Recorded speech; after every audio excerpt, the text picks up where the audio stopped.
Hi, I'm Kristina, and I'm doing a testimonial for Dennis's program and the anxiety. So I've always kind of been a worrier, worrying about everything and overthinking lots of things, and I never really thought much of it until I had my first child in 2014. Everything was fine, and then I had my twins in 2017, and shortly after that, I started noticing that my head was kind of getting filled with just like terrible thoughts. I don't know where it really came from. It's just I started having terrible thoughts about everything, like just worst case scenario about everything. And maybe there was some postpartum depression in there. I don't know. So 2018 rolls around, and I'm a teacher.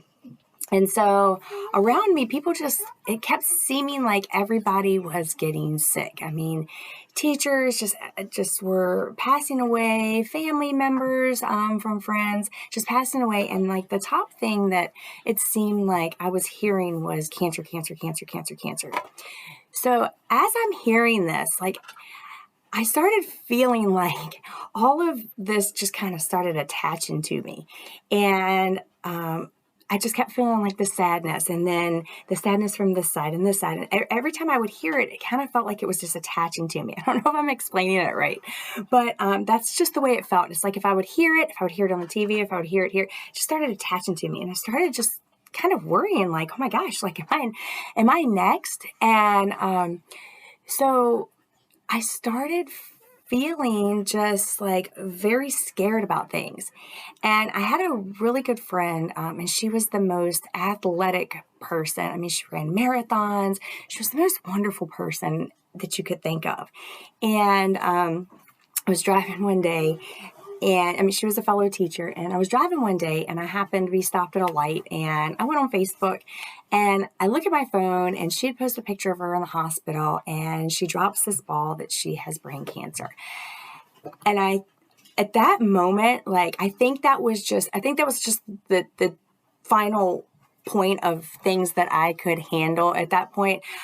Things, just from home that I had been worrying about, and these awful thoughts going in my head, and like dealing with all these people just kind of dying around me, and hearing all this stuff, and then hearing the brain cancer from her, who was just this, just the most healthy, athletic person. It just was like, boom. And it's like, after I heard that, it was like a week later. I was driving. I dropped my son off. He was going to like a little camp for the day. I had my twins in the back. I started feeling like I had this, like I couldn't swallow, and like I had something in my throat. I dropped my son off, and I'm on the way back, and I was trying to swallow, and it just felt like there was something stuck in my throat. And then all of a sudden, it just felt like I couldn't swallow. And then I felt like I couldn't breathe, and I pull over. My twins were babies, so I mean, they weren't even a year old yet, or maybe they were right at a year. They were babies. They were asleep in the back, and I pull over, and I can't breathe, and I mean, I start shaking, and I mean, just fear, like, and I thought I was dying, and so I didn't know what to do. I felt like I couldn't breathe. I thought I was having a heart attack, and so I called my children's father. We were together at the time, and I called him. He's like, I'm at work. I'm like, oh, okay. Like, I'm going to have to call the emergency room. I'm having a heart attack. And I called my parents, and they're like, calm down, calm down, calm down. And so they came to my rescue. I did not call the paramedics, although I thought I was going to have to. And so I later realized that was my first panic attack, the first of many. So at that point, I got really, really scared. I'd never had a panic attack before. I didn't know what caused it. I just knew that I realized that was the trigger point now for this anxiety disorder that I was about to spend, a year and some going through. So shortly after that, I mean, it just started spiraling out of control. I don't even know where to start with this. I don't want to go over my time.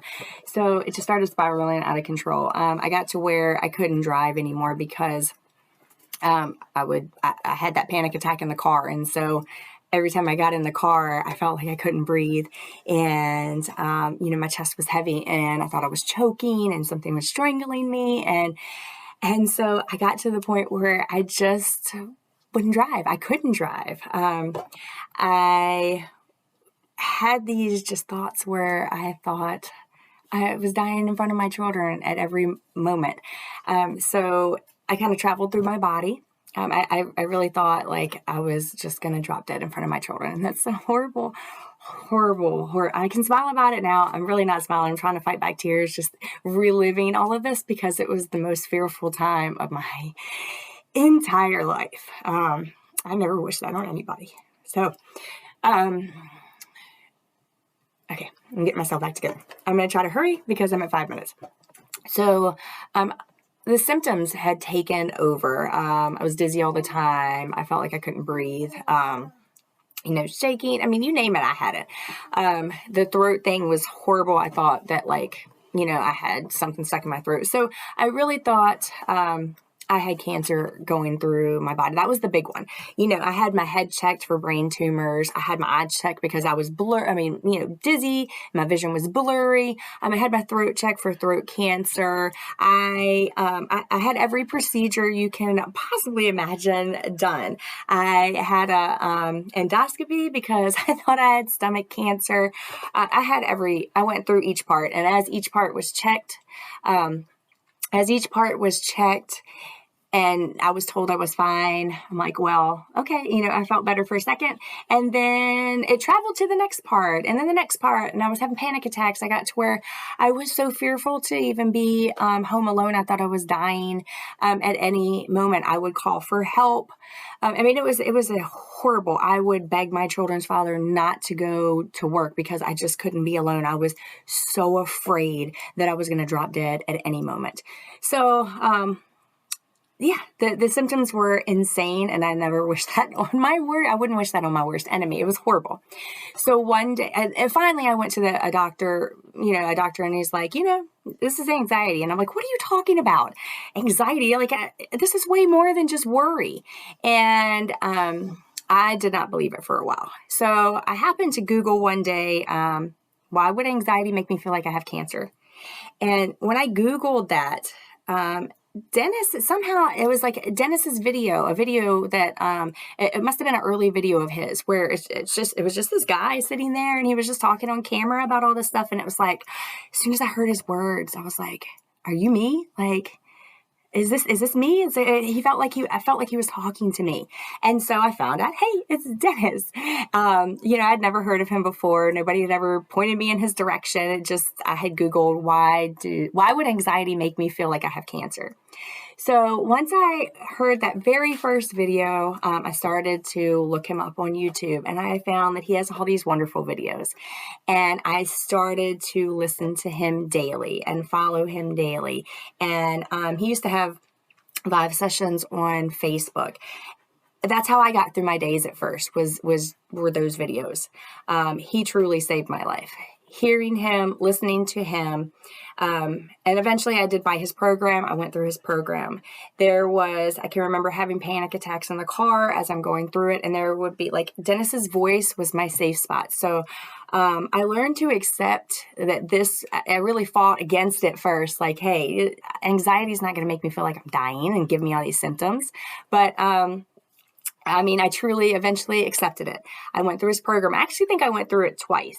And as going through it, he was my safe, I needed that reassurance, but Dennis was just how I got through my days.